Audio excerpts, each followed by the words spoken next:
ہے۔ شیخ عائز بتاتے ہیں کہ وہ جب شاہ فیصل کے ہمراہ روضہ رسول صلی اللہ علیہ وآلہ وسلم کے اندر داخل ہوئے تو وہاں کا منظر ہی کچھ اور تھا۔ انہوں نے دیکھا کہ روضہ مبارک کے اندر لوہے سے بنے ہوئے بڑے صندوق موجود ہیں اور وہ تمام کے تمام مقفل یعنی ان پر لاک لگے ہوئے تھے۔ یوٹیوب پر موجود اپنے ایک انٹرویو میں شیخ عائز بتاتے ہیں کہ ہم نہیں جانتے تھے کہ ان صندوقوں میں کیا ہے، چنانچہ روضہ رسول سے واپس آنے کے بعد شاہ فیصل نے ایک شاہی حکم نامہ جاری کیا اور ایک کمیٹی تشکیل دی یہ جاننے کے لیے کہ وہ ان صندوقوں کو کھولا جائے اور یہ معلوم کیا جائے کہ ان کے اندر کیا ہے۔ یہ صندوق دراصل سلطنت عثمانیہ کے زمانے ہی سے روضہ مبارک میں موجود تھے۔ ایک شام کو شیخ عائز اپنے ساتھ ایک نمائندہ لے کر روضہ مبارک کے حجرے میں داخل ہوئے۔ ان کے ساتھ زیورات کا ماہر ایک شخص بھی تھا۔ حجرہ نبوی صلی اللہ علیہ وآلہ وسلم میں داخل ہو کر مقفل صندوقوں کے تالے کھولے گئے اور اشیاء کا جائزہ لینا شروع کیا گیا۔ شیخ عائز بتاتے ہیں کہ جس صندوق کا سب سے پہلے معائنہ کیا گیا اس میں سونے کے زیورات پائے گئے، جبکہ دوسرے صندوق سے چاندی کی زنجیریں برآمد ہوئیں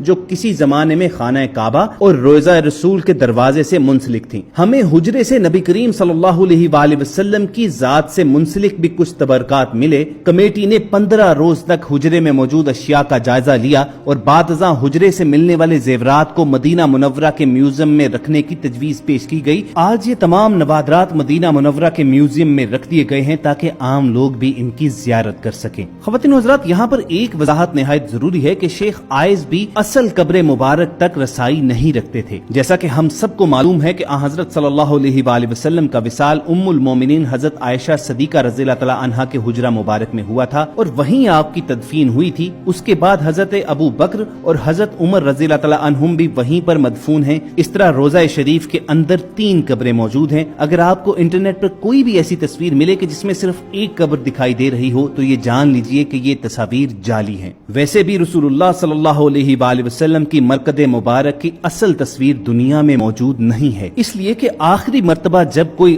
رسول اللہ صلی اللہ علیہ وآلہ وسلم کی اصل قبر مبارک تک گیا تھا تو یہ 550 سال پہلے کا واقعہ ہے۔ وہ حجرہ شریف جس میں آپ اور آپ صلی اللہ علیہ وآلہ وسلم کے اصحاب کی قبریں ہیں، اس کے گرد ایک 4 دیواری ہے۔ اس 4 دیواری کے بعد اس کے ارد گرد ایک اور دیوار کھینچی گئی جو 5 کونوں پر مشتمل ہے۔ یہ خصوصی دیوار حضرت عمر بن عبدالعزیز نے اپنے دور خلافت میں بنوائی تھی اور اس 5 کونی دیوار کا مقصد اسے خانہ کعبہ کی مشابہت سے بچانا تھا۔ اسی 5 کونے والی دیوار پر ایک بڑا سا سبز رنگ کا غلاف یا پردہ ڈالا جاتا ہے۔ یہ دیواریں بغیر دروازوں کے ہیں، چنانچہ کسی کے بھی ان دیواروں کے اصل قبر مبارک تک پہنچنے کا سوال ہی پیدا نہیں ہوتا۔ جو بھی سربراہان مملکت کو آج تک روضہ شریف کے اندر داخل ہونے کا شرف حاصل ہوا ہے وہ اس 5 کونی دیوار پر پڑے سبز پردے تک ہی جا پاتے ہیں۔ روضہ رسول صلی اللہ علیہ وآلہ وسلم پر سلام عرض کرنے کی غرض سے جب زائرین سنہری جالیوں کے پاس کھڑے ہوتے ہیں تو سنہری جالیوں کے پار انہیں بس یہی 5 کونی دیوار پر پڑا ہوا سبز پردہ نظر آتا ہے۔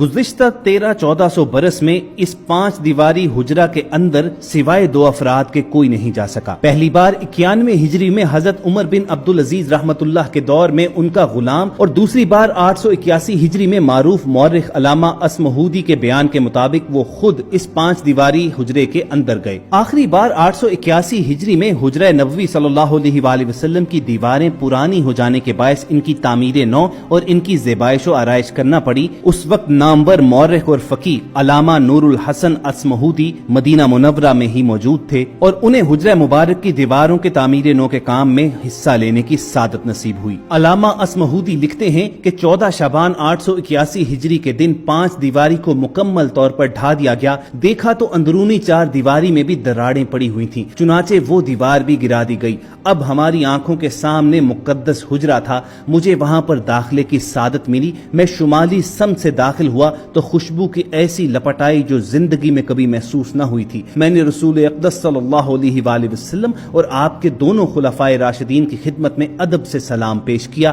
مقدس حجرہ مربع شکل کا تھا۔ اس کی 4 دیواری سیاہ رنگ کے پتھروں سے بنی تھی جیسے خانہ کعبہ کی دیواروں میں استعمال ہوئے ہیں۔ 4 دیواری میں کوئی دروازہ نہ تھا۔ میری پوری توجہ 3 قبروں پر مرکوز تھی۔ تینوں سطح زمین کے تقریباً برابر تھیں، صرف ایک جگہ ذرا سا ابار تھا۔ یہ شاید حضرت عمر فاروق رضی اللہ تعالیٰ عنہ کی قبر مبارک تھی۔